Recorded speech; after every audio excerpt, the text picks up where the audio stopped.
अहिल्यानगरमधील महाराष्ट्र केसरी कुस्ती स्पर्धेमध्ये गोंधळ झालेला आहे। गादी विभागातील कुस्तीनंतर वादाला सुरुवात झाली। शिवराज राक्षेच्या पराभवानंतर गोंधळ झाला।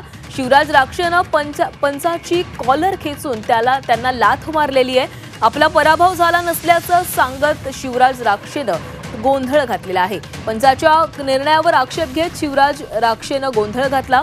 अहिल्यानगरमधील महाराष्ट्र केसरी कुस्ती स्पर्धेत गोंधळ पाहायला मिळाला। गादी विभागातील कुस्तीच्या निकालानंतर हा गोंधळ सुरू झाला। शिवराज राक्षे आणि पृथ्वीराज मोहोळ कुस्तीत शिवराजचा पराभव झाल्याचा निकाल दिला। यानंतर कुस्तीपटू शिवराजने पंचाच्या निर्णयावर आक्षेप घेत गोंधळ घातलाय। शिवराजने थेट पंचाची कॉलर पकडत त्यांना लाथ मारल्याचा प्रकार घडलाय।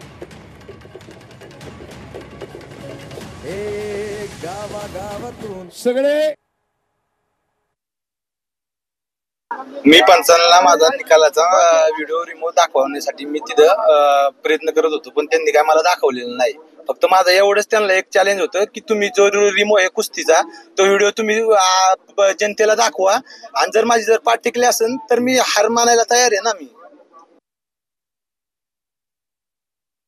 तर परत आम्ही ती बघितली रिप्राय करून, तर कुस्ती माझ्या पोराच्या हार नाहीच आहे, तर हे हारच म्हणतात। हाय हाय एवढा गोंधळ करून ठेवला यांनी पुढचं बघायला पाहिजे नव्हतं ना की चुकी आहे का काय आहे। परत रिप्ले करून बघायचं ना यांनी। आज एवढे कोच आहे त्यांच्या बरोबर, ते कोच सांगतात तरी हे कोणचे मान्य करून घ्यायला कबूल नाही ही लोक।